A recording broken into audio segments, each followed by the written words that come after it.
So, okay, so now we're live. But no, I'm scheduled to be on time to meet Okay, my great. deadline.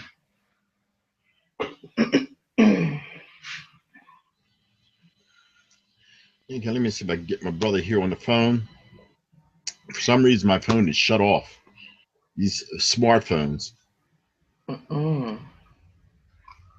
I guess when they get tired, they just shut off on their own, Mm-hmm. regardless of battery strength. Mm-hmm. Mm-hmm. Oh boy, oh boy.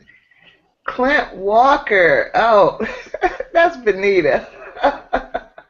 How you why does doing? it Why does it say Clint? Why does it say Clint? Yeah. It shouldn't. Well, it does. It said Clint Walker has joined the video call. And Hi, Venita. hi, how are you? I can't imagine why that would happen. Huh. Um, yeah, I can't even imagine why it would say Clint Walker has joined the video call. Mm-hmm. He was on Google's earlier. I don't know if he's still Signed in. probably still signed in because he never signs out of anything. Mm-hmm. Wow. Long Well, day. how you feeling? Long day. I'm glad I just made it this evening. It was a long day. How you doing? Oh, thank you very much for the book I received in the mail. I appreciate Hey, it. you're welcome. Yeah, Rita also received hers this week. Um, but I don't think she's coming tonight. Hey, my brother. I didn't know if you were showing through tonight or not.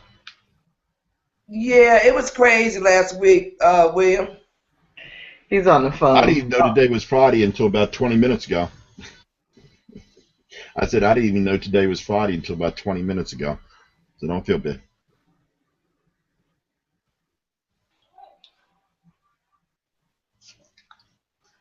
Mm-hmm.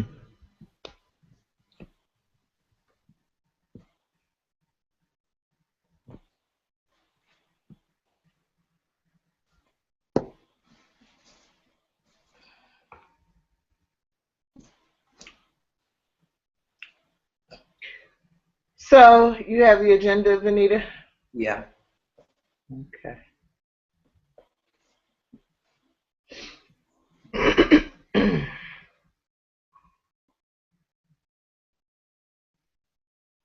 So how you doing today, Michelle?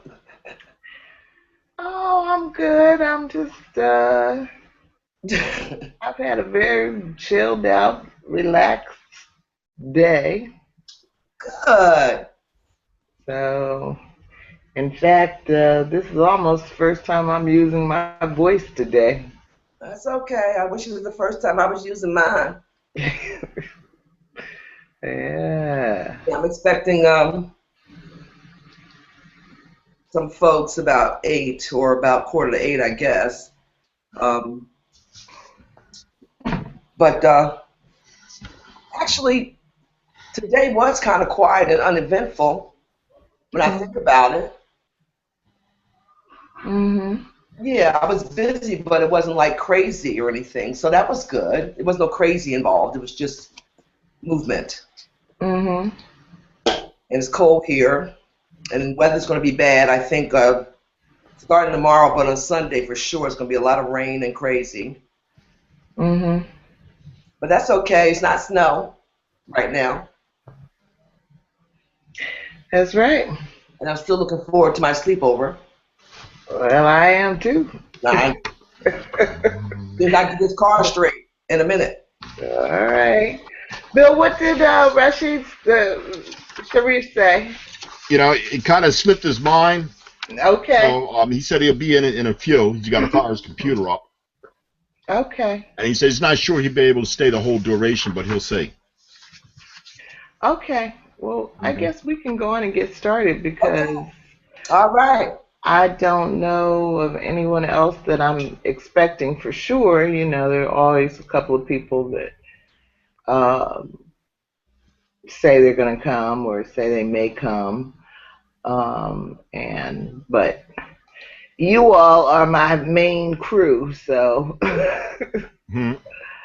I think we should go ahead and do it. Bill, do you want to do the opening and welcome and that kind of thing? Co-host? Do you have the agenda? Yeah, I have the agenda. Okay. Bill, I'm so proud of you. Really? You make my heart flutter. Get out of here.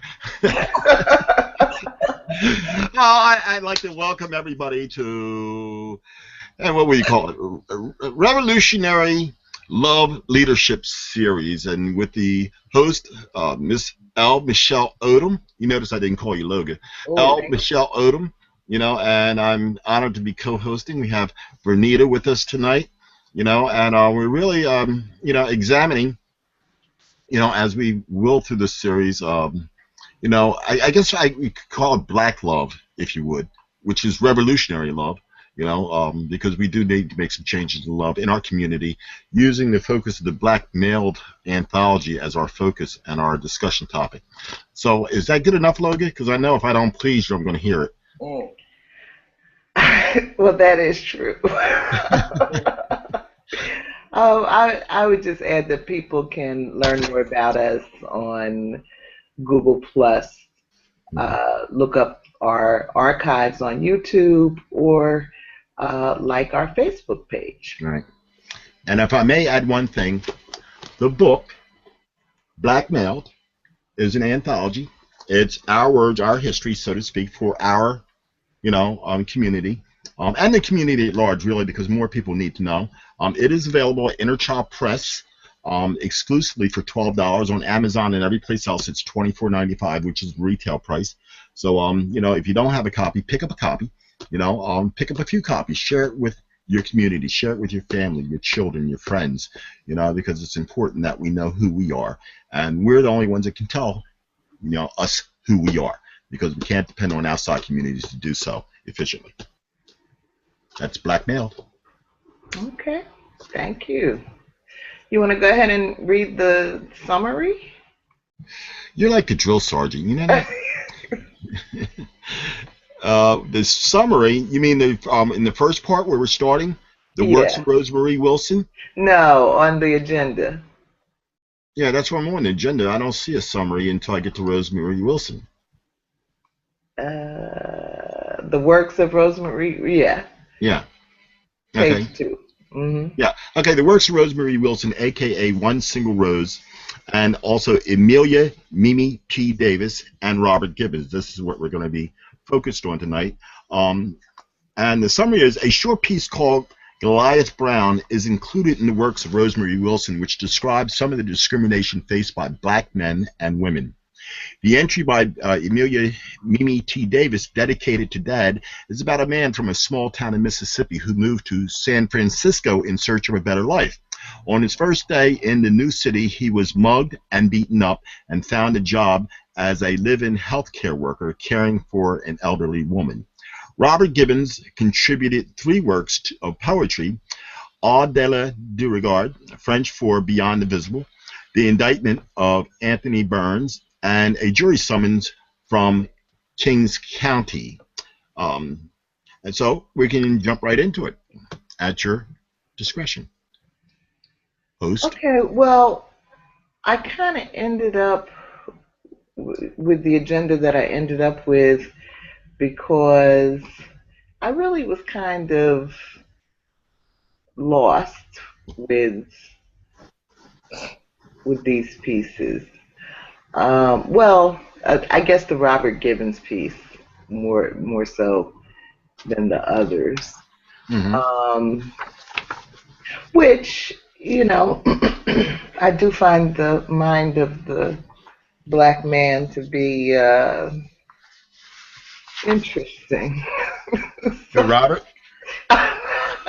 Well, I don't know. So if you go through the agenda, I didn't really focus on anything from his piece, but I don't know, maybe you could say a word about them at some point. Do you like what was it about? What, the pieces? The Robert Gibbons piece. Well, let me kind of preface, in context who Robert Gibbons is. He's a teacher. He hails from Florida, Sanford, as a matter of fact. You know, um, and he's very Afrocentric. Conscious. In reference to, and he's also a historian. Okay, so when we read his pieces, we have to kind of read it from that particular context, because basically what he's doing, he's depicting usually situations or a parody about a situation that has, taken place. For example, when we look at the piece, and I forgot the title, the piece, A Jury Summons from Kings County, he's literally talking about an incident that happened. And then the same thing with the piece prior to that, and you had it in the summary. I can't recall the name of it. The Richard Wright. The indictment of Anthony Burns. Again, that's a factual incident that took place, and Robert tends to add commentary to that, and also as well as all in regard, Beyond the Visible. He's doing a parody, about our integration into the communities at large. Needless to say, he's an excellent writer, excellent teacher. And I know him personally, so I guess I have a little bit more, latitude in understanding his perspectives as he writes. But he and if you read him, he's in Blackmailed and a few of the other anthologies. But he's very, very conscious, about our experience. Well, no, that was helpful. Thank you. Mm-hmm. Venita, did you have a chance to do the reading? Part of it, but not a lot, not all of it. Actually, it's been really pretty hectic for me. Okay, all right. But I'm prepared. I've looked at the agenda and we're ready to go. Okay, all right. Well, let's start with point 1, liberty or death. And at the end of Rosemarie Wilson's piece, page 64, is a quote from Harriet Tubman that reads, "I had reasoned this out in my mind. There was one of two things I had the right to, liberty or death. If I could not have one, I would have the other." Question 1. Do you actually know people whom you believe would willingly give their lives for a greater measure of freedom? And question 2. Since Tubman's time, and with much gratitude for her sacrifices, Black Americans have indeed gained a measure of physical freedom compared to the days of chattel slavery. Yet when we look at the outcomes of the American justice system and prison industrial complex, we see many African Americans are still in physical bonds for little to no good reason. And those of us on the outside know that our lives may be taken at any time if a white person chooses to take it. Is there still a struggle to wage for the physical freedom of African Americans? Why or why not? And question 3, we have a measure of physical freedom, but mental freedom seems more elusive. How will we know when we have achieved mental freedom? So anybody? I'd like to address the first question, because I've had discussions with many people over the years, about this concept of leadership within our community, and if we go back to the 60s and we consider people like, Cleaver and Newton and, Brown and all those voices, Angela Davis, that stood for, if you would, Black power and liberation, the Black community, they seemed that they were more willing to sacrifice their life for their cause. They did not bite their tongue or whatever. And, for some reason, maybe I'm wrong, but for some reason today we do not have those leaders. I think probably the most vocal leader we have in the Black community would probably be Louis Farrakhan, because it seems to me that a lot of those voices that, inherited, the podium, like the Jesse Jacksons and the Julian Bonds and those various people, went quietly into the night. And like I said, I may be wrong. I may be wrong for, I'm not necessarily criticizing. It's just my particular observation, But when I look at who's willing to give their lives, I can't say I know many people like that, unless, for example, you came here and you were threatening my children, then that's a different story. Okay, but how many people do I know that would give their life for the principle of blackness? I can't say I know any. Yeah. Well, one thing, and I struggle with Venita around this all the time, is that I think we have to be really careful about our perceptions being manipulated by the media. And to me, it seems there really has been a concerted effort over the last 2 to 3 decades to sort of remove, any mass images of any kind of protest or, potential uprising going on, unless, of course, it's something like out in Oregon. And, I read something today where some of the men, this is an aside, I'm sorry, but some of the men are leaving this little thing they've taken over and going back and forth to work. Because that's the climate. Venita always jokes about how, when white folks go to killing folk, they get served tea and crumpets.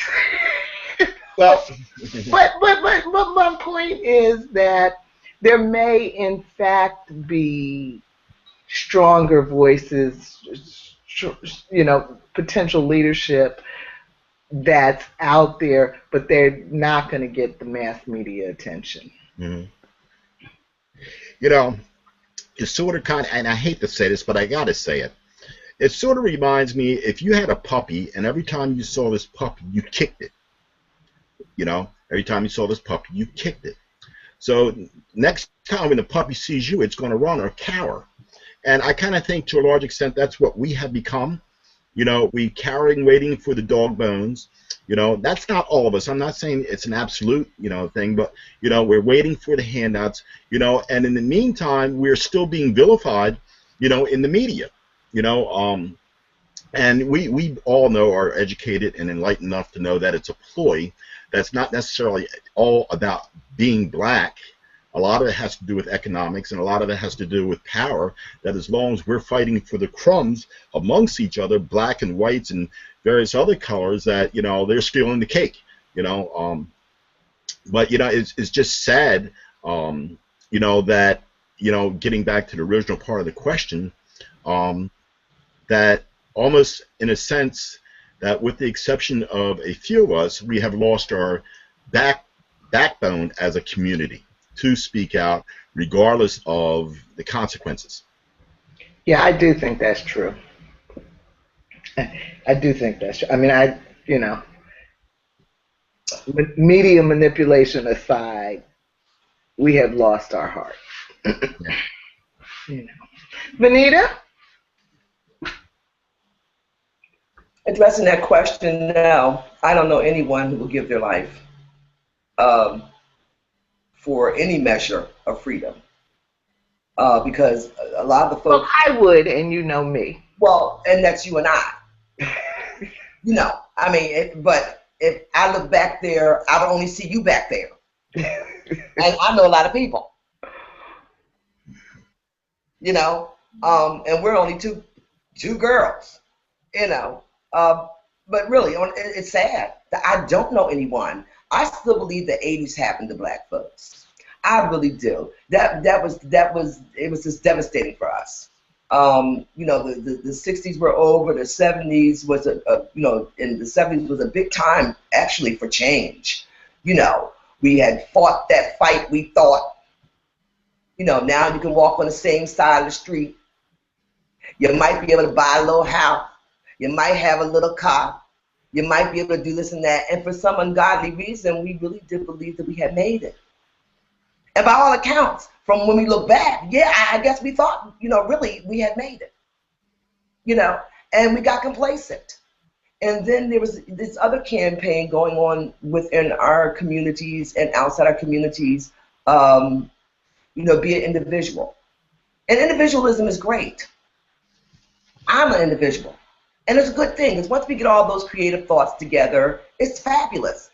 But in the process of doing that and being able to move about a little more freer, we became individuals, and we forgot that you still can be unified and bring all that, the individualism together. So everybody started saying, well, okay, they started looking back and leaving folks behind, and it's just a happy mess. And we have not done anything since the 60s, if you ask me. Well, let's not dismiss the work that today's young people, the Black Lives Matter movement, are trying to do. And some of them, whether they realize it or not, some of them really have put themselves into situations where they are, in fact, risking their lives. Mm-hmm. Yes. Because you don't know. You go and you have a die-in the street, and you don't know if the cops, are going to decide to really, finish you off. And so, yeah. I'm not dismissing the millenniums Yeah. at all. I guess I'm more referring to my generation. Yeah. Okay, Yeah. I'm not dismissing anything that they're doing. Because Yeah. first of all, Black Lives it's never come to a halt anyway. Well, Bill has his hand up. He's being so nice. Well, I can wait. I just want to say something behind you, Logan. Okay. You done, Venita? I guess I am. Oh, I'm sorry. No, go ahead. But you know what? I wanted to tag on to what you said, Logan.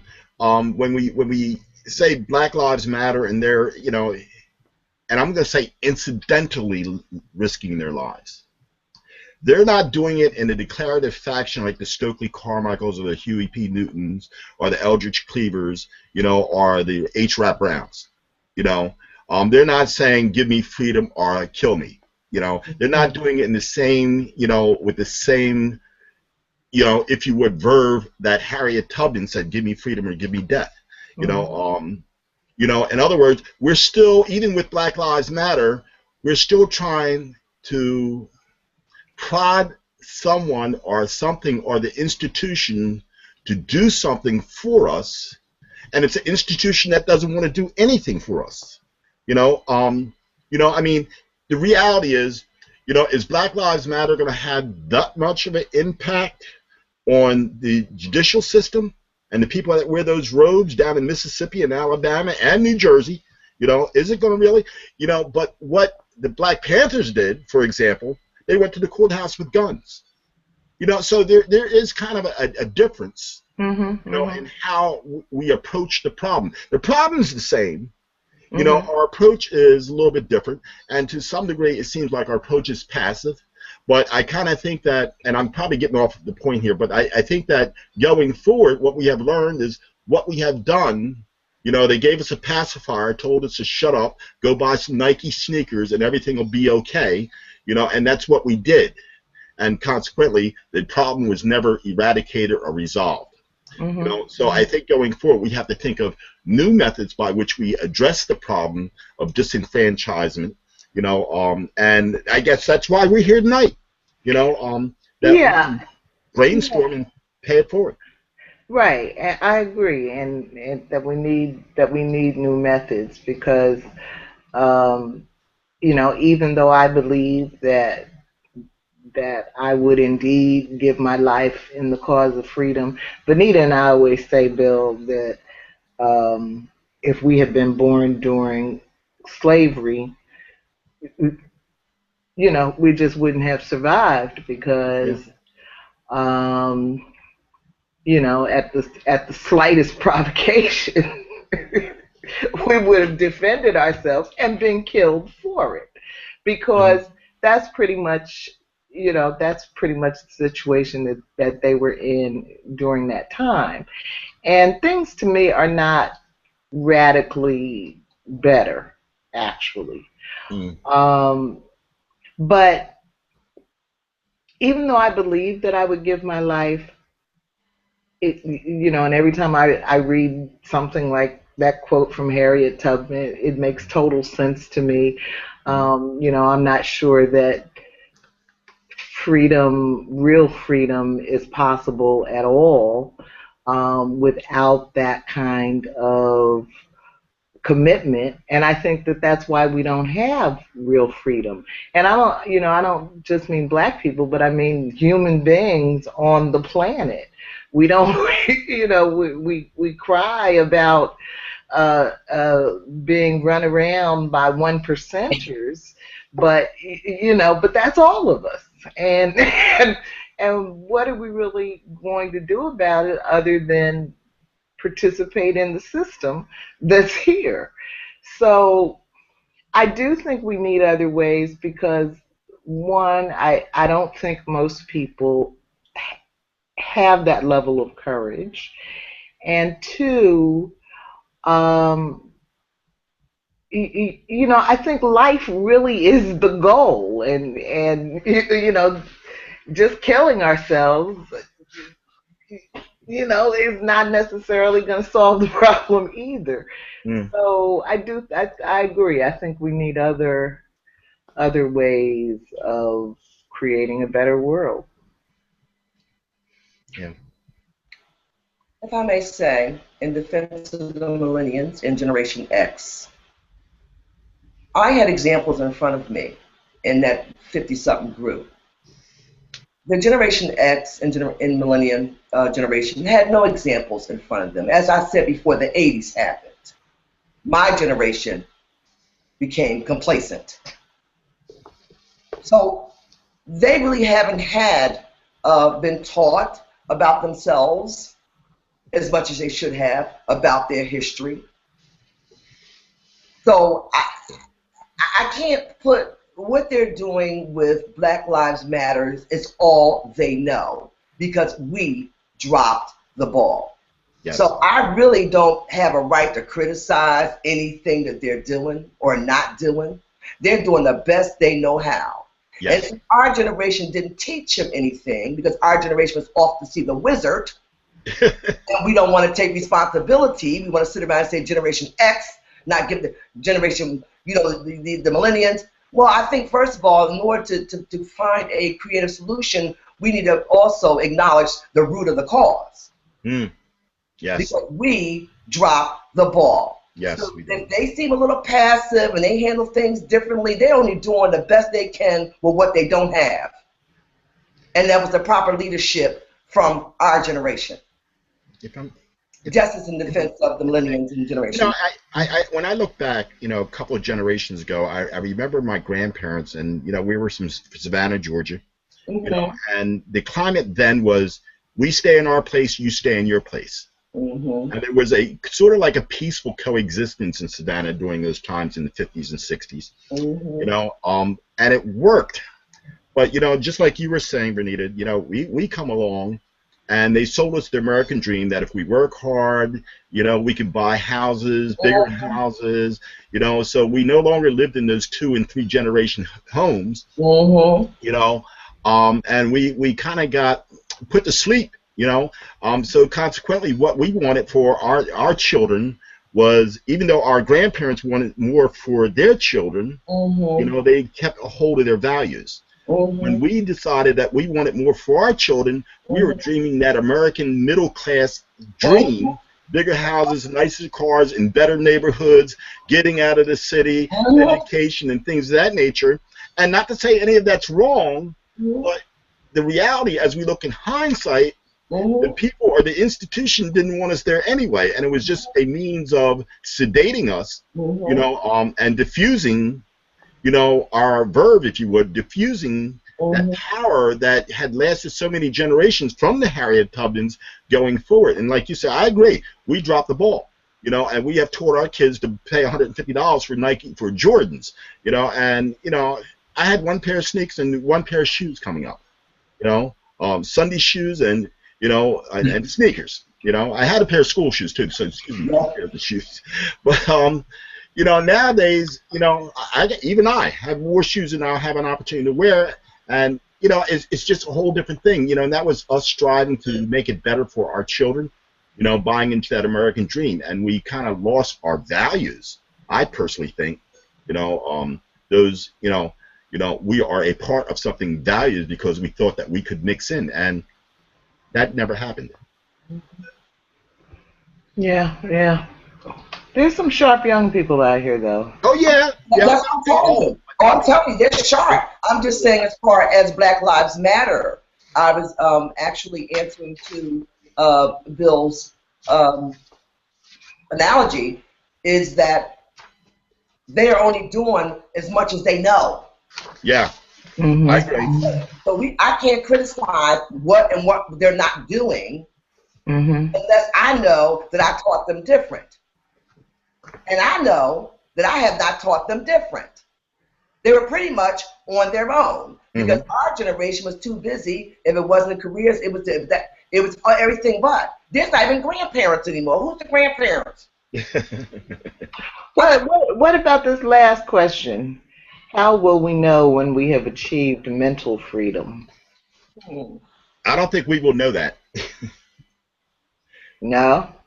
Well, only reason and forgive me if I'm talking too much. No. But the only reason I say that is because if one is not free, nobody's free.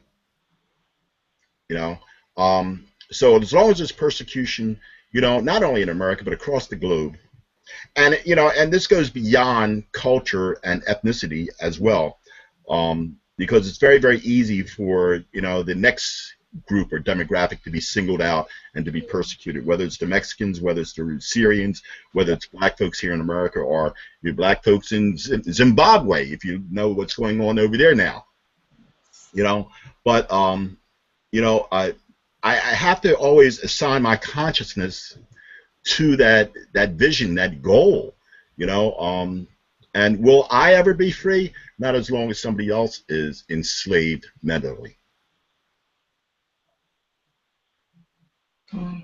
Okay, thank you. Venita, were you? I agree with Bill. And to all people are free, not just black folk, all people. Yeah. Until all the suffering stops for everybody, we won't be free. We won't be free. Not mentally. Well, when I see that question, I think about I think about things like the $150 sneakers and I want to say when the masses of us are making good choices, good is subjective, but when the masses of us are making good choices about our lives, maybe we will finally truly be on a healing journey and on a real freedom journey. And I think like where was it? I don't know, somewhere Indiana or someplace. I posted something today about a new mall that's opening up that's owned by Africans, called Afrique Mall. And it's this they ended up in this state as refugees. It's a predominantly white state, Iowa or somewhere out there. But their way of coping with their situation is to create their own. And and I think that is a sign of mental freedom. Yes. So, Shareef, you made it. Can we hear you? Uh-oh. Are you frozen? Excuse me for a minute, please. Uh-oh, we don't hear you. Has no voice.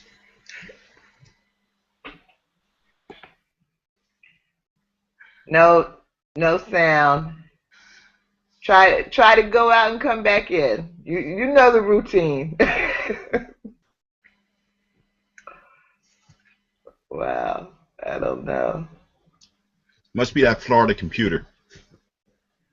Yeah, I don't know. Um, but yeah, that's what I think about. And I agree with you. I like the word that you used, said towards healing. You know, um, whether I don't like I said, I don't think in our lifetime, and I might be pessimistic, that we will see an absolute freedom. Mm. You know, but most certainly we can get on that road. You know, and pay it forward through these type of efforts here. Pay forward the spirit, the information, the consciousness to the generations to come, that they may pick up the ball and run with it. Because like I said, from the '60s, that's what happened. We dropped the ball because we got seduced, by that middle class mentality that we could have everything they had, so to speak. And I hate using that term "they," but you understand what I'm saying. That we can have everything else, because when we look at the media, we're inundated with values that are not of our own. You know, Well, unless they want our business, then they'll put black folks on the McDonald's commercials. I think it's like you were saying about um, the Black Lives Matter not not projecting the same kind of force that you got from the '60s Right. revolutionaries. I think that Black people in general um, don't really appreciate the depth and complexity of the challenge Hmm. that we're facing, and maybe that has been true all the way down the line Hmm. coming out of slavery, because I think if we really understood the complexity, we wouldn't get seduced into thinking that this is something that can be resolved in a decade, Hmm. or this is something that can be resolved, you know, even in a few decades. I agree. That we have to know that this is a deep, deep problem. Right. And when I was a little girl, my mother had a lot of jewelry, and I used to enjoy unraveling her necklaces. Hmm. And the challenge was always to find the beginning Hmm. of the necklace, because once you could find that beginning piece, then it was just being patient and and kind of pulling here and pulling there. But there were some pieces that are so tangled and so twisted, and Hmm. so that you can't find the beginning piece. Hmm. And that's kind of where I think we are as a community. So we got out of slavery and we thought, Hmm. well, that was it. Right. But that wasn't it. And it just goes on and on. Right. Shareef, can we hear you now? You tell me. Yeah. Yes. Welcome. All Welcome. right. All right. All right. How you Now, doing? Logan, Good. I got to say this. This is an opportune time for me to say that, as we're talking about basically the education going forward within our community. And I'm going to tell you what I told Brother Shareef. I said, you have such a wealth of information, of experiences you have accumulated over your lifetime. Everything from living in Brooklyn, how you came up, the various people, the musicians, the people that eventually became celebrities, the experience, and you cannot discount that. So again, I'm going to say this to you, that particular type of information, it really needs to be paid forward in the form of a book, so hopefully our children in the future can pick it up and read and have an insight as to where we were, and use that as a measuring stick as to where they are. Right now, if I read raps, "Die Nigga Die," or "The Spook Who Sat by the Door," I don't really see too much difference from where we were back in the '60s to where we are now. You know, which incites me to want to effectuate some type of change or do something. And I think we need to kind of keep that mentality going. In other words, who picked up the candle after Harriet Tubman? Who picked it up after King? Who's going to pick it up after you or I or Shareef or Venita? We need to kind of give them the incentives, to pick up the flag, take the torch and run forward, pay it forward with information, insight, and also the cataloging of our experiences. Who are you talking to, Shareef? Talking to you too. And me too. You're a magnificent conscious writer, and I would love to give that book to my grandchild. Well, and say, read this. Hopefully you will be able to do that. In the meantime, plan on giving them the videos. Let's move on. Shareef, this is my good friend, my best friend from forever, Venita Walker. How you doing, Venita? How you doing, Shareef? Venita with a V, V-E. Venita. Yeah.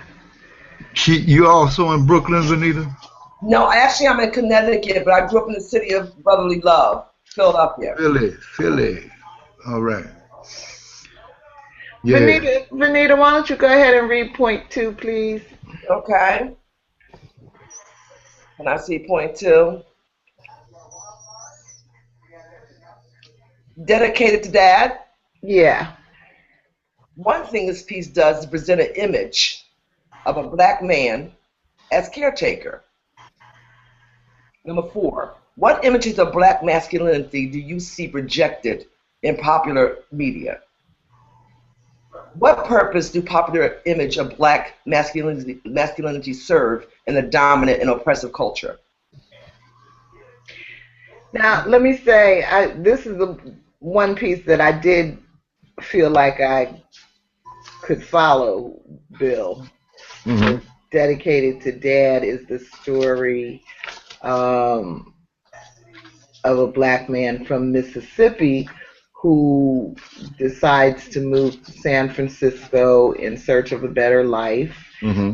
And the day that he gets there, he's mugged and robbed and beat up and ends up having to go to the emergency room. But while he's in the ER, he comes across an ad for a job as a home healthcare worker. Mm-hmm. And so he goes and he gets the job, and it's taking care of an elderly woman who I presume is white. I'm not sure it said it. But anyway, it ended up being a good situation, and he ended up getting acclimated to the big city, and and it was just kind of a nice story like that. But what struck me about it was this imagery of a black man as caretaker. And, I don't know that's how we generally think of black men. Well, can I frame this story for you? Sure. Okay. Emilia T. Davis is of European persuasion. Okay. And I say that simply because, for me, that kind of frames the perspective as to where this was written from. Okay. To let us know, and so we understand that this experience that we have is not just a black experience, it's a human experience. And she has impacted this, and this is how she saw the black man. And and that goes back to how we see ourselves versus how other people see ourselves, because we know that there's a segment of society that sees us as baby making, welfare, fried chicken and watermelon eating type people, and that's how they define us.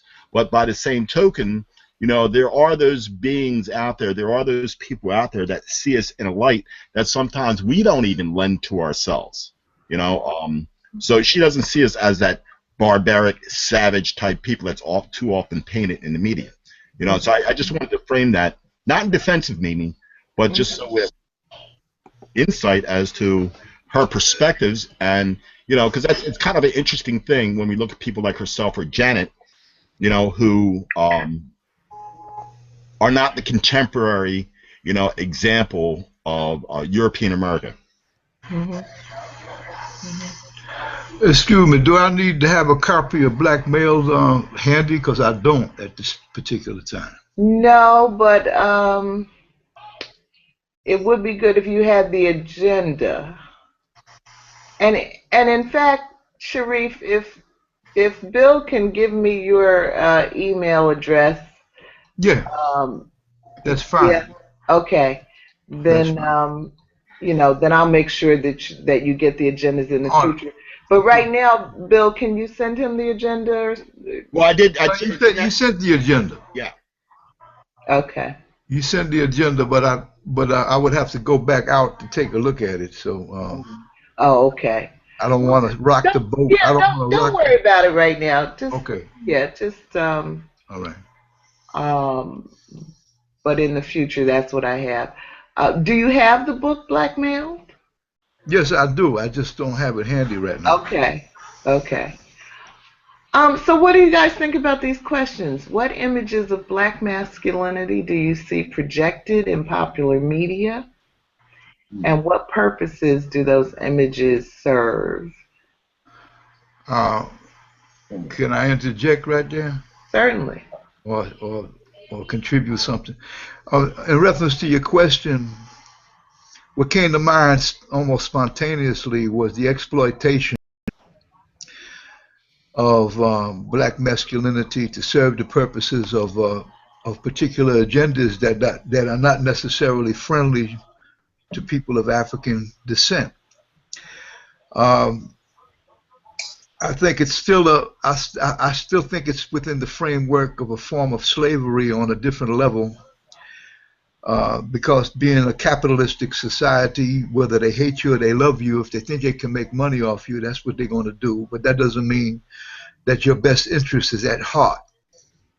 So that being said, when you said that, right away my mind flashed to black athletes in professional sports like the NBA, for instance, as an example, or NFL, you know, National Football League, and people, not necessarily just them exclusively, but just as an example, it could be any type of athlete, or to expand it to show business in general. And I include athletics in terms of particularly professional athletics, as part of show business, and that's a business that sells and makes a lot of money. And so, you know, pop, R&B, you know, the actors that are, you know, that are in the on the big screen, any genre that you can think of that makes money. I think black masculinity black masculinity in that particular sense is exploited as to exhaust all the revenue they can from it, but the participants are not really enjoying an equitable relationship with the people that run that. You know, like the owners of particular teams as opposed to the athletes.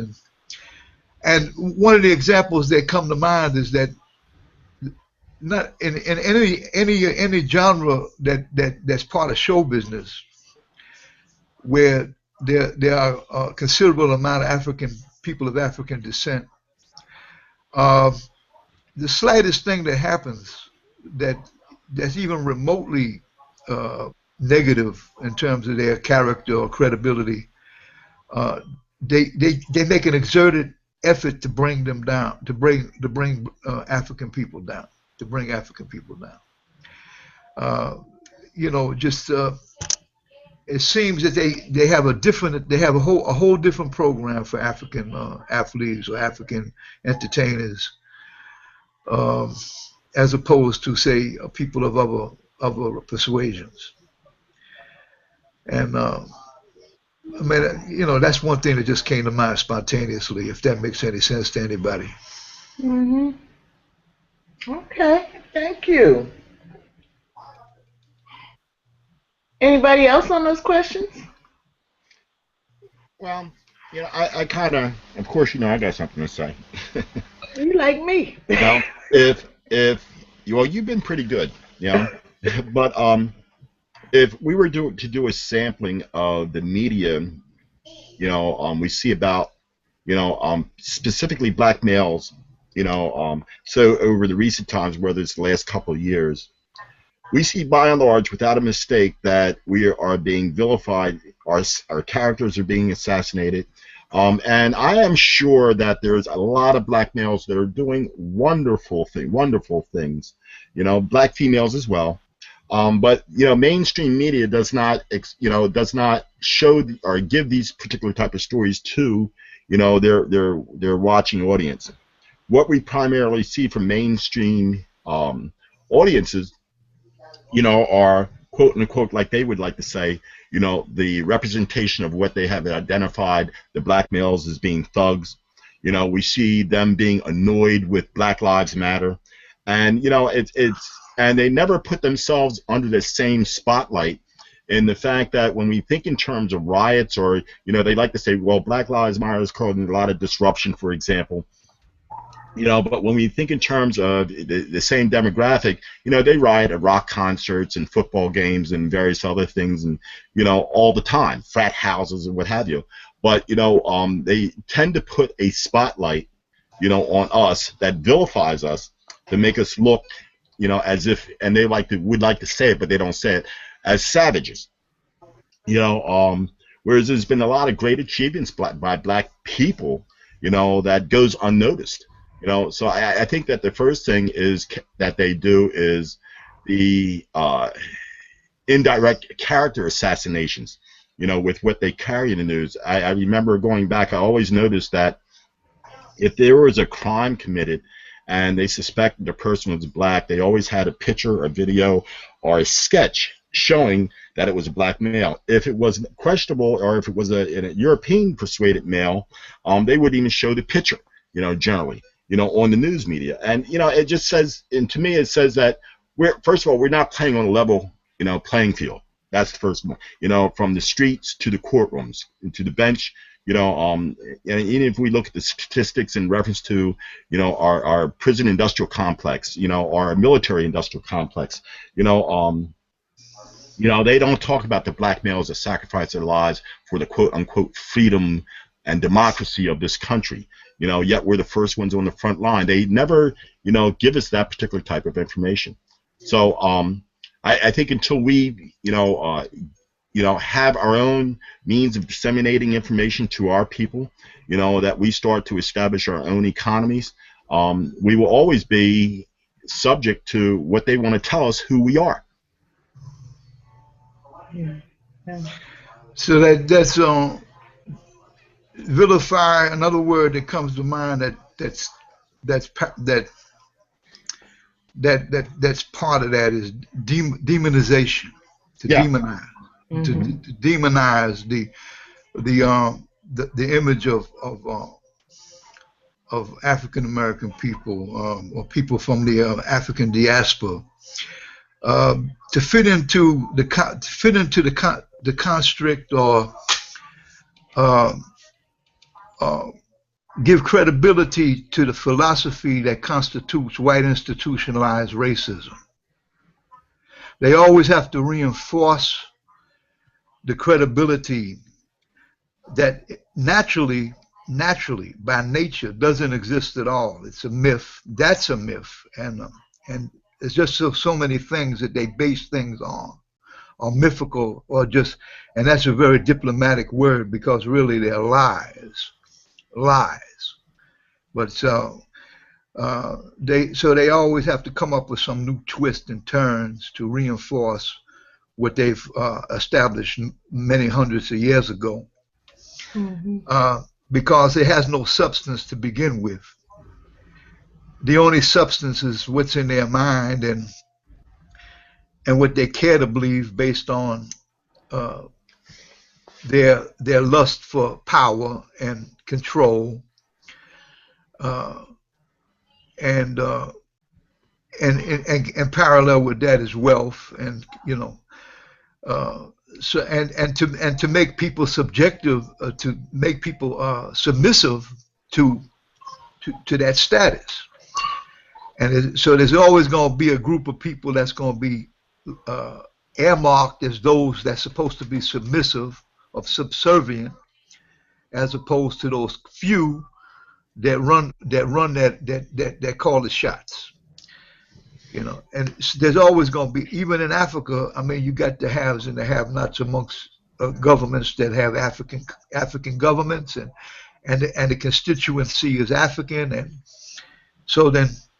But then people come up with other things like class distinction. Anything that divide and separate peoples and divide mankind. Even the word race, as I brought out many times in writings and in discussions, and Bill will attest to that, it has a very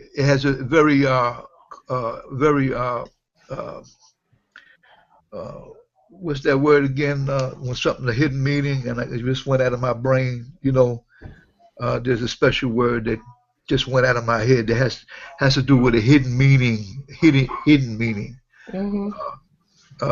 In a devious way, in a very dark way. Okay.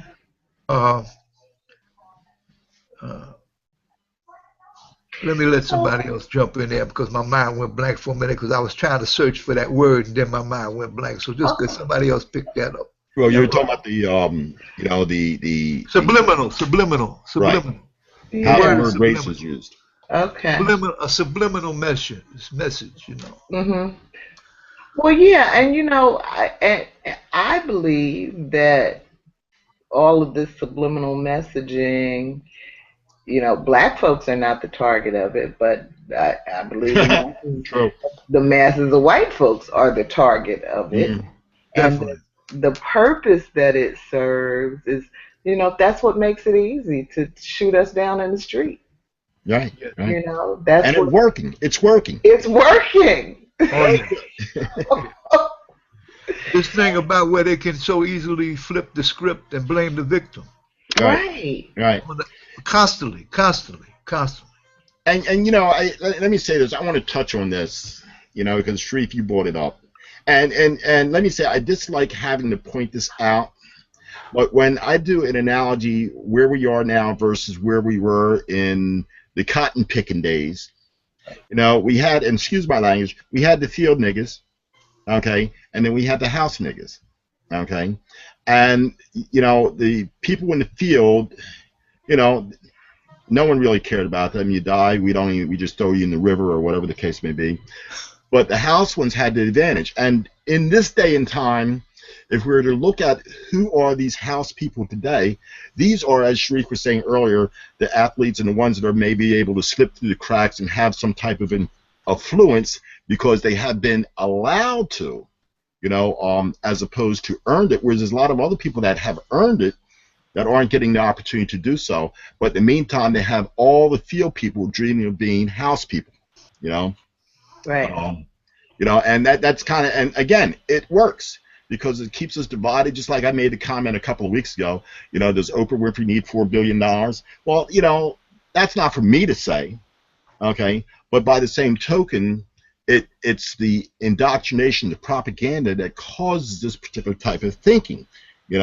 Whereas it has us, going at it amongst our own instead of working collectively together, to go at it together, Mm-hmm. Mm-hmm. Venita, you're mighty quiet over there. What's going on? I'd like to add to what Bill said. You're right. You had the slaves in the field, and you had the indentured servants inside slaves. However, the difference was the indentured servants passed some stuff out to the slaves in the field. If there was extra good food, they passed it out the back door. If there was some medication, that maybe the outside slaves could use. Although they had a better life, whatever that might be, I guess compared, they would pass on out. That's the difference between then and now. I'm glad you touched on that. Yeah, and you know, and I gotta, inside saying good for me, too bad for you. and of course they have, to some degree, and I say to some degree, I got to defer on that because you know it makes me wonder where did the term Uncle Tom come from?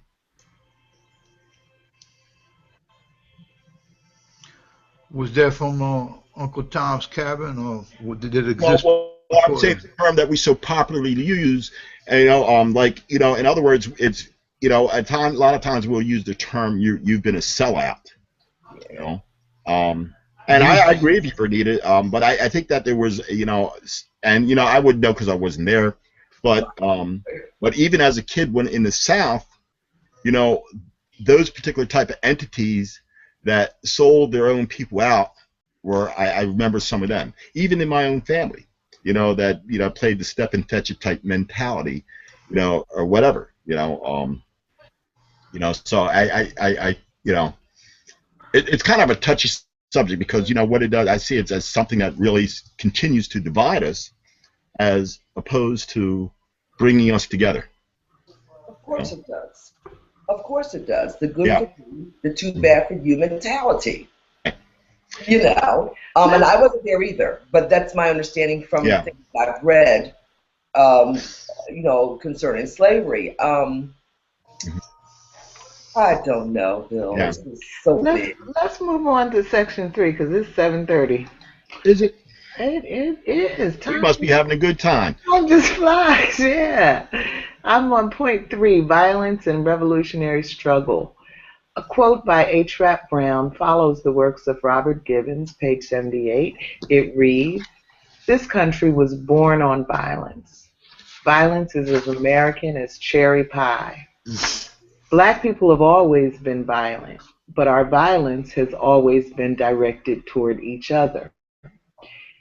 If nonviolence is to be practiced, then it should be practiced in our community and in there. Violence is a necessary part of revolutionary struggle." And so question 6 is, do you agree with H. Rap Brown that nonviolence should end in the black community and violence is a necessary part of revolutionary struggle? Why or why not? And question 7, do you believe the problems facing black men and women today can be resolved with violence? Why or why not? I'm gonna defer to Brother Shareef. What comes to mind is a couple of things. Number one, you know, as in the Quran, there's a passage that in the translation from the Arabic to the English would says, "Fight them as they fight you. Fight them as they fight you." Okay, so Malcolm also reflected that. He also had articulated that.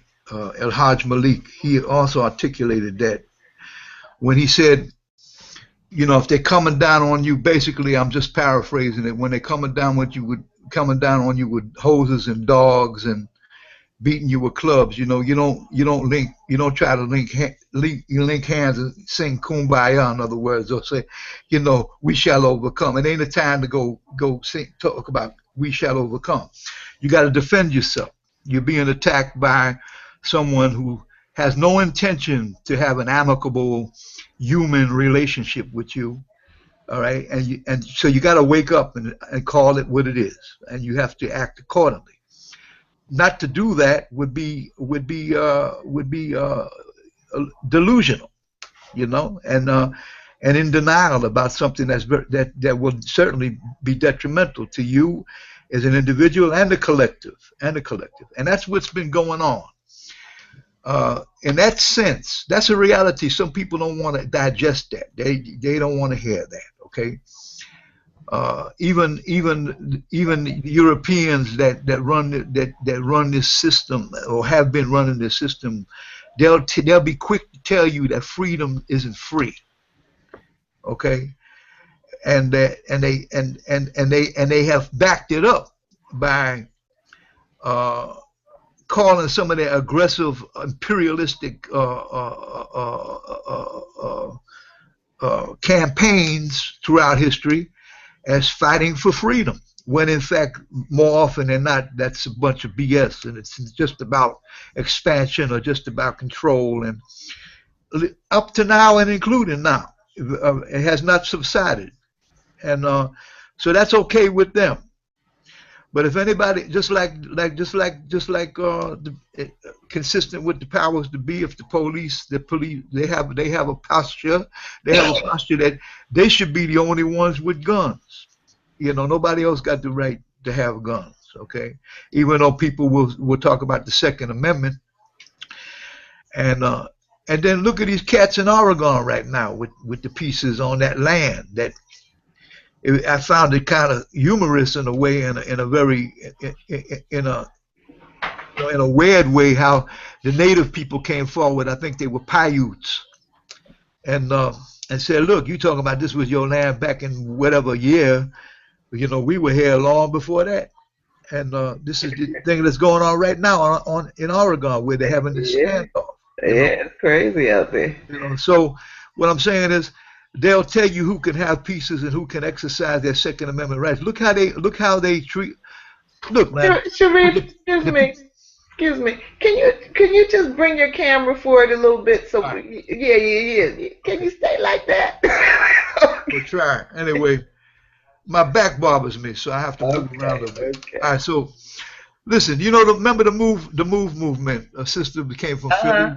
Her sister came from Philly, man. And you know, when Mayor Good was on the set, right? Yeah. John Africa, and all them people, man. They actually dropped a bomb on them people. They actually dropped the Americans bombing Americans, man, in the United States of America, in the city of Philadelphia, city of brotherly love. Took out the whole neighborhood, right? Imagine what would happen if they had taken over a federal building. But they wasn't running around with no AKs. They wasn't running around with no AKs. And look what they did. I'm trying to say that they got different strokes for they designate different strokes for different folks. But that takes on a whole new meaning from where they're coming from. When we say different strokes for different folks, we're talking about the freedom to decide what you want to do, and et cetera, et cetera. In that respect, they're telling you, this is not, you better know your place. This is the same old thing, like Bill said, it hasn't went away. It just takes on different shapes. We talked about this last week. It's a chameleon. It takes on different shapes so it can survive and thrive. And if one thing don't work, that's one of the nuances. This is one of the peculiarities of evil. Evil has a way and a tendency of doing that. It can, being very sneaky and being very, flexible in order to advance their agenda. Mm-hmm. Thank you. And remind you, Mayor Good was a black man. There you go. Of course. I remember every detail of that. How it happened, why it happened, what his so-called intentions were, and what the results were. Mm-hmm. It was pretty pathetic. Can you speak on that a little bit, sister? If folks don't mind, on the panel. Actually, you had a movement going on. The same movements have been going on forever, but a different group of folks. It was trying to fight for our rights as human beings, our civil rights. And they were kind of setting up forts in different neighborhoods. You know, they kind of barricaded the windows because they already knew, that if they tried to get their point across, something was going to happen. Something was going to go down. Mm-hmm. So they went, right there in North Philadelphia, they went from, they had a couple of homes here and a couple of homes there. They kind of took over. They actually guarded their quarters, which were actually homes. And you have to bear in mind, in Philadelphia, homes are row homes like New York. And at some point, a lot of the neighbors were tolerant. And then some of the neighbors got a little intolerant because they, felt as though they were threatening their peace and all the other happy stuff that came along with whatever peace they thought they had. Anyway, Mayor Good decided one day, well, you know what? I'm going to bring this to a halt. He was going to be the black superhero. So initially, the intent was to bomb them out. And there was one key player that was a part of this movement. Actually, she's still alive today. But long story short, so he decided we're going to go in there, we're going to flush them out. They took out a whole city block. Yeah. Whole city block, just because folks wanted to fight for not only for human rights. Yeah. If I may add something, to this movement. The movement, predates Wilson Good by several years. It goes back down to 44th and Powelton Avenue. That owned some land that the University of Pennsylvania and the Bank of Pennsylvania wanted, for their expansion program, and they were not willing to let the land go. Under Mayor Rizzo's watch, the police, laid siege to the property and started shooting. And of course, if you know the movement, they have children and everything in there. So Move started firing back.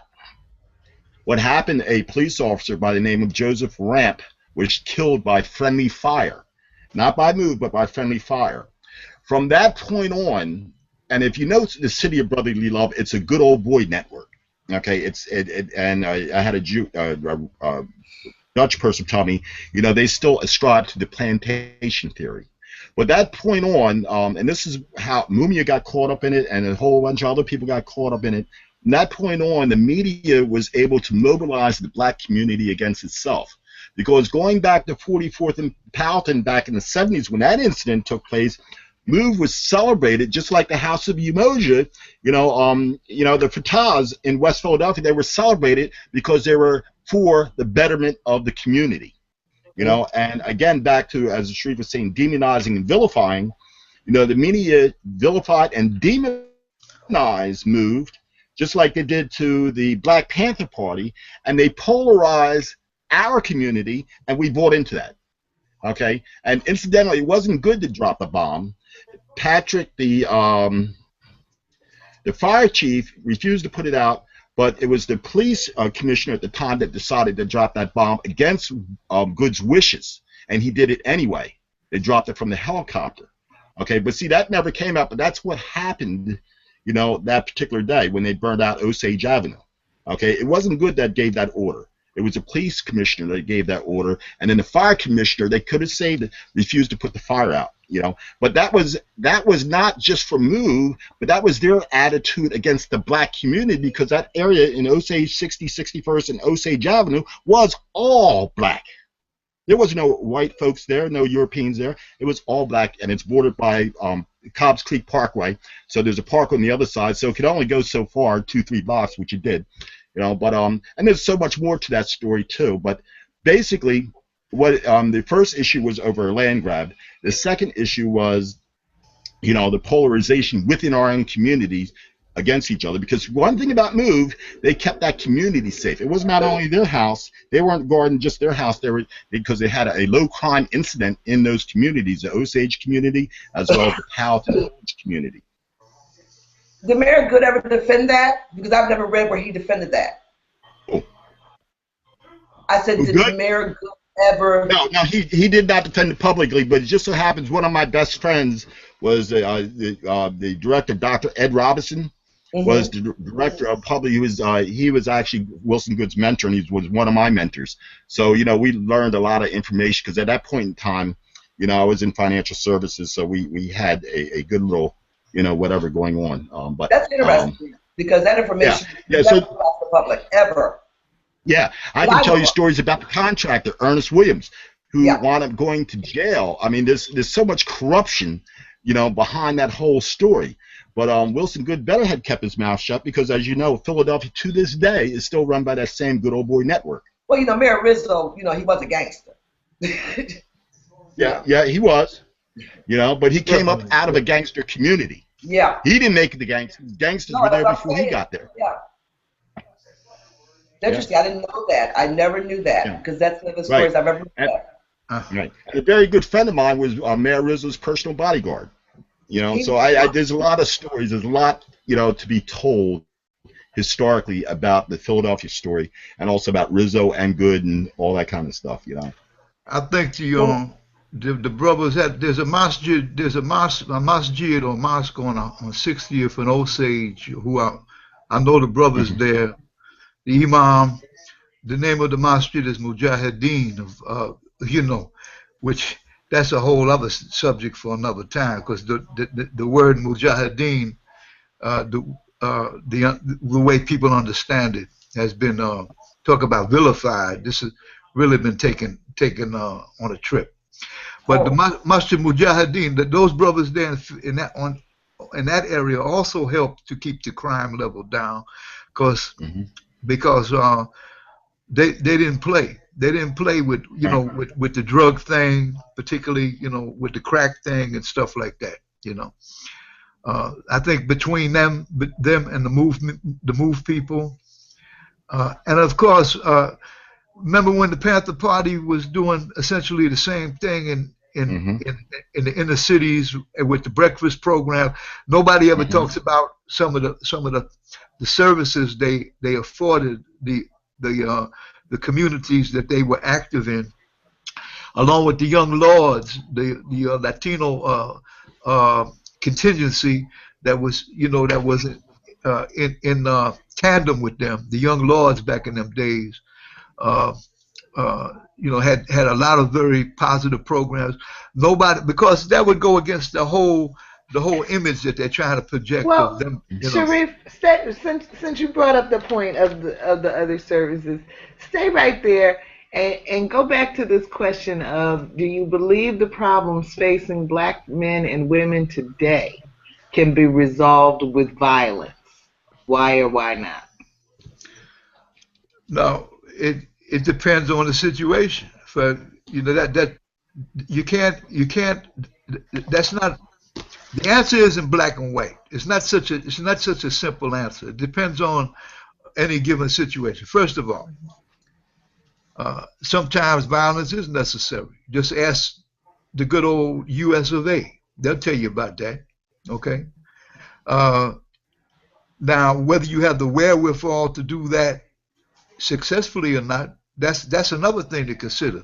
If people don't have the wherewithal to take that as an option, then they have to go to step two. They got to do whatever they're capable of doing. They can't be suicidal. They can't be stupid about it. They have to be intelligent. Okay?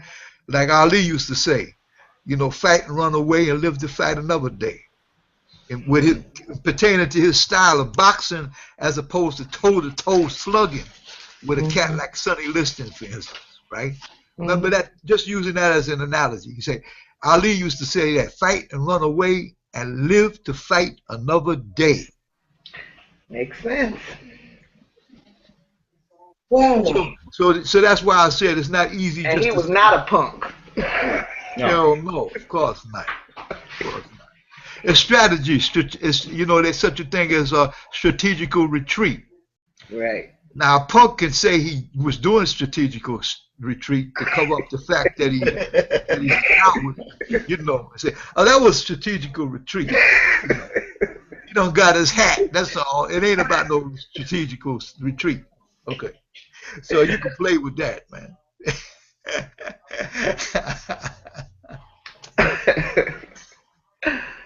Venita, where are you on that question?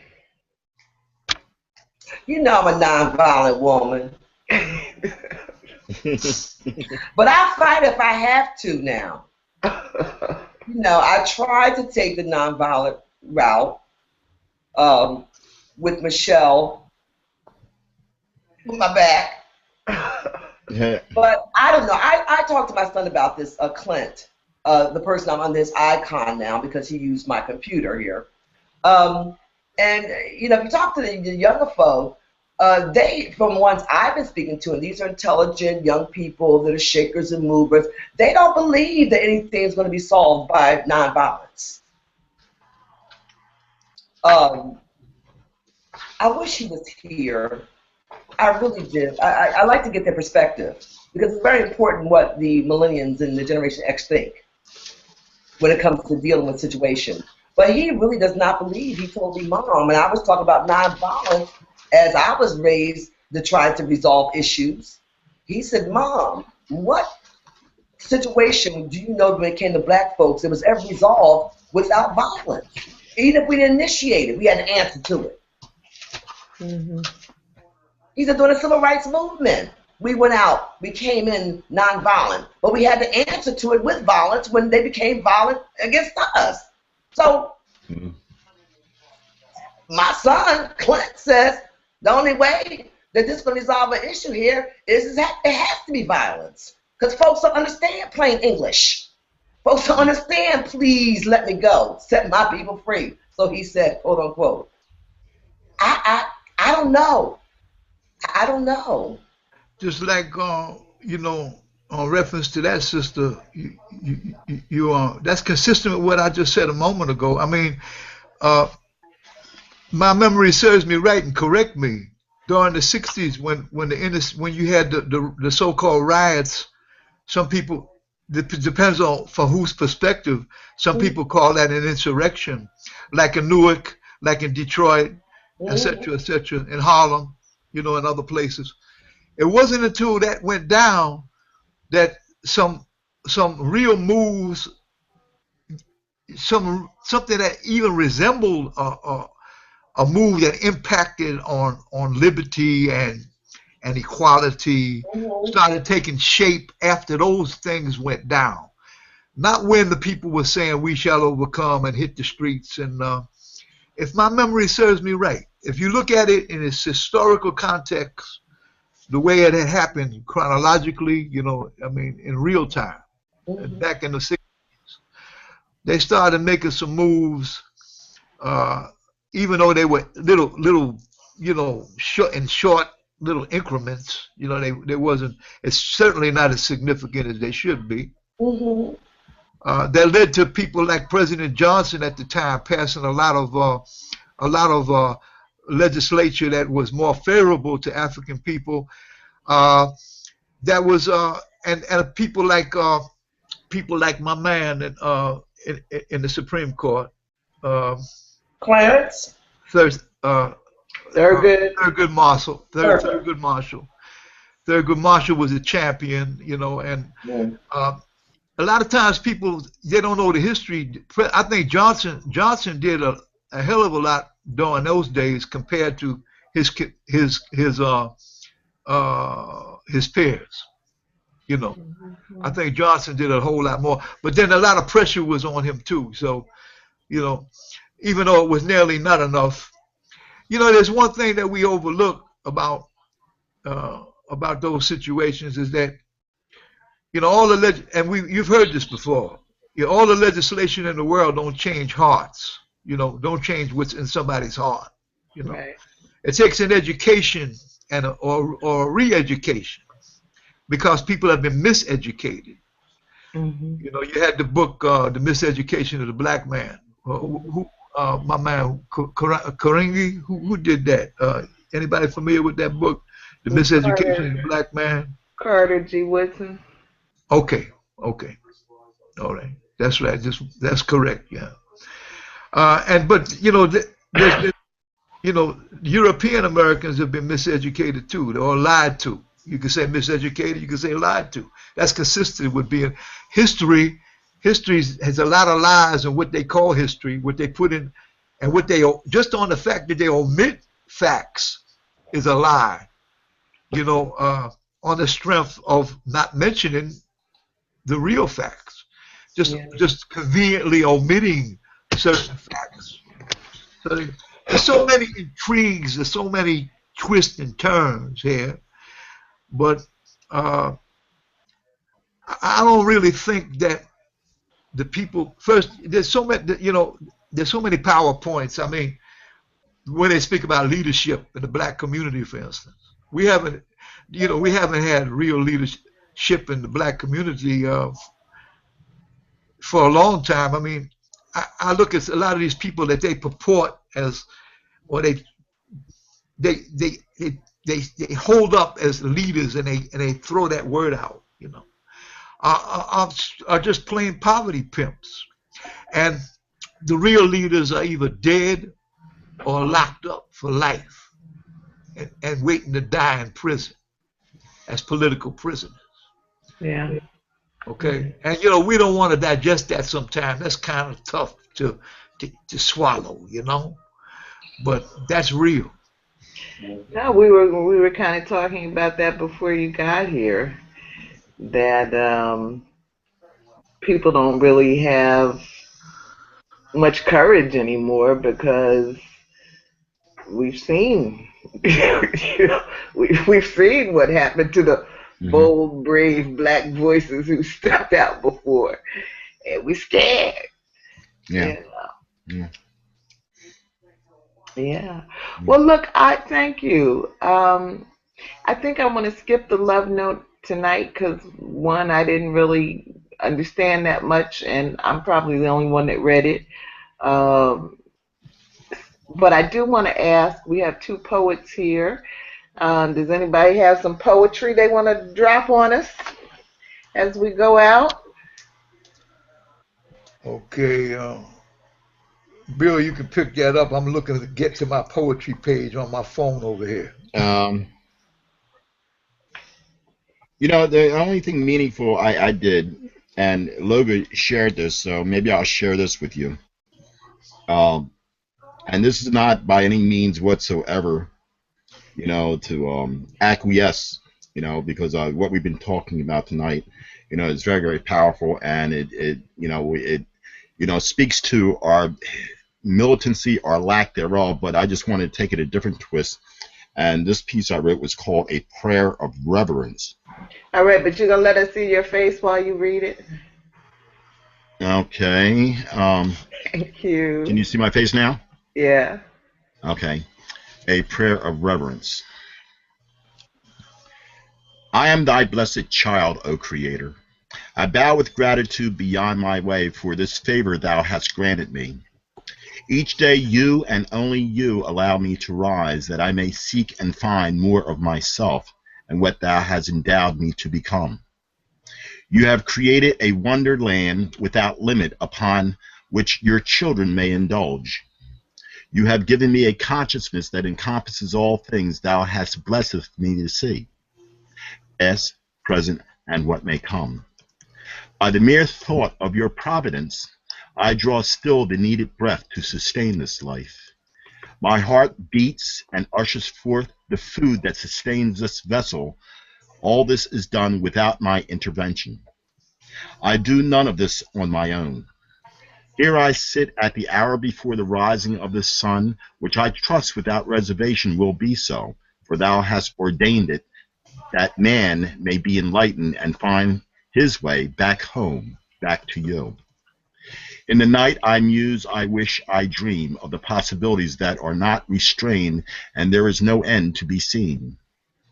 You have placed lights in the heavens that we may know of the limitlessness of what all is and may be, that you have put about us.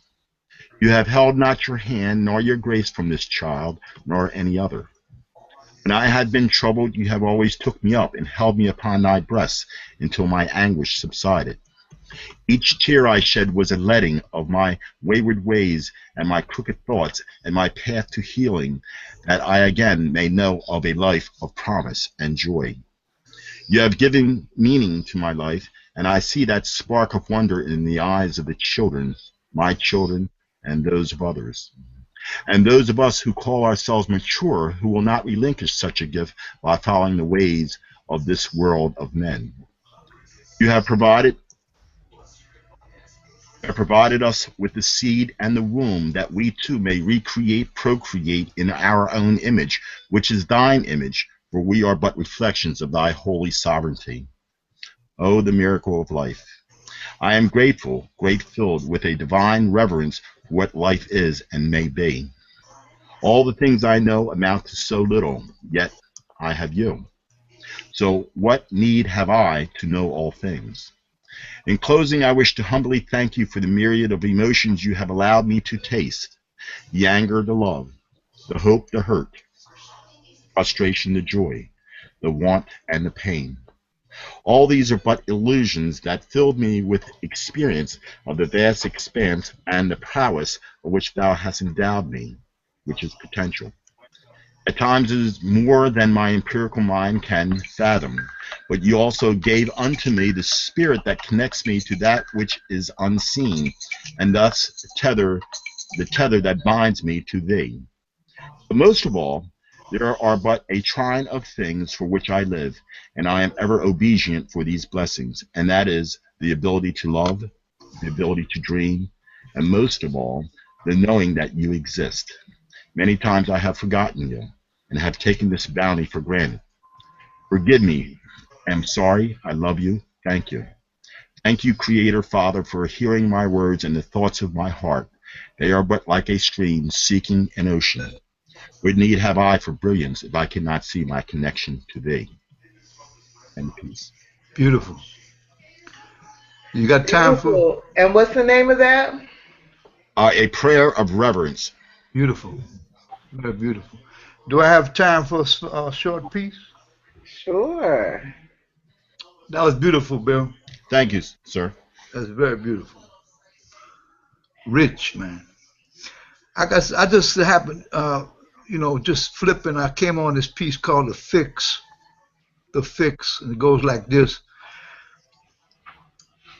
The fix is on. It never was off. The fix is in, never was out.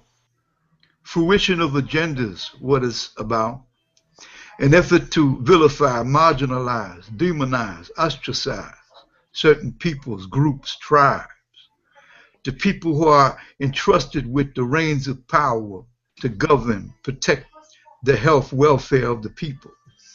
They are commissioned, duly sworn of duty, have abdicated, abated principles, moral obligations, responsibilities, and continuously lie to you and me. And the sheep will say, bah, and la-di-da. Them demonize and lionize. Never believe your lying eyes. Information compromise. Them pull the card, say, highly classified, when pressed to oblige. And the sheep will say, bah, and la-di-da. They will someday truly bear their real fruits, rotted from rotten roots. Use your minds, people, think. There's a reason the air stinks. Call it toxic treason. But all things have their season and die, including lies. Amen. And that's that piece. Yes. All right. And what's that one called? The Fix. The Fix. Thank you. Thank you. Wow. Well, Venita, we are surrounded by rich talent here. I could do this. You know? Yes, I can do this. I'm feeling good. I feel good all over right about now. I wish somebody would take it, send me that. I like to just have that in front of me where I can feel it and see it. Well, Bill's poem, he wrote that today, and I shared it today on my page. Yeah. Oh, okay. And what do you? I like what's going on over there too. I like to have that in my hands. I can read it. Yeah. Well, is that going to be in Shareef's book that you talked about, Bill? That's coming out soon? I don't know. Is it in the book, Shareef? I'm not sure if this particular piece is in the book. I wrote it last month. Okay. I don't think so. Then. I don't think it's in the book. No. It's a fairly recent piece. Shareef, are you active on Facebook? Yes, I am. Oh. Well, would you please accept my friend request? Certainly. And my friend, My first name is Loga, Loga. Okay. and And that way I can get messages to you and stuff without having to right. go through Bill, because Bill, you I'm know, not dependable. Bill is not dependable. He Bill is. don't read my email. Look, I got, you know what? I tell you, I got so much on my plate. Yes. I know Venita told me everybody does, but I don't think anybody here wants my shoes. No, I I want your don't. poetry, though, Bill. I want your poetry. That I do want. Well, Very good. I can send you books. he can send you books. He ain't Yeah, playing. I got personally, I have over 35 books of my own, Oh, wow. and I got 2 at the editors now. Wow. I didn't know that. So Yeah, of yeah, course, I just, when I read that one, of course, Bill, I was once again wondering, are you experiencing a religious revival in your life? well, tell you a little story. Last night, it happened last night. And I have talks all the time with my brother here. We talk 2-3 times a week, if not more. And we mix it up over everything: our condition, religiosity, spirituality. And so there's a few people, within that close circle that we talk about. But last night I was outside, smoking a cigarette, looking at the stars, and just the spirit came over me, and I realized that, and this kind of ties into what we were saying. When I was a kid, going back with my grandmother and my great grandmother, there was a different type of spirituality. I'm not going to talk about it because it didn't have anything to do with religion, but spirituality that was a face to the children. How we were raised, there's respect, and that feeling just came over me last night, and I just wanted to be like David and write a psalm, and that's what came out. It took me all of 7 minutes to write it. What? It takes longer than 7 minutes to read it. Yeah, well, I mean, like when that type of spirit comes over me, it just comes out. It's not really my words. It just comes out, and I just have to kind of, edit it, tweak it, and all that kind of stuff, because it comes out fast. But I just kind of felt, like it was in honor of my late wife, my mother, my grandmother, my great grandmother, my aunts, because that was the kind of the spirit upon which embodied me as a young black child. And I think a large amount of what ills our community is that we have lost that. We have lost that self-respect as a community, that black love as a community, and so on and so on and so on. I remember coming up, if someone was a thief or a thug or whatever, there might have been one or two on a block of maybe 200-300 people. Because it wasn't tolerated. And we've lost that particular type of feeling, that particular type of spirit within our community, in our families. For whatever reason, we've lost it. Well, that was wonderful. I appreciate that. Wonderful. And Shareef, the book that's coming out with Inner Child, is that your first book? It's my first solo. Okay. I've been involved in a lot of anthologies, collaboration books with other poets. Okay. As Bill can attest to. Yeah. Okay. Have you been writing poetry your whole life? On and off.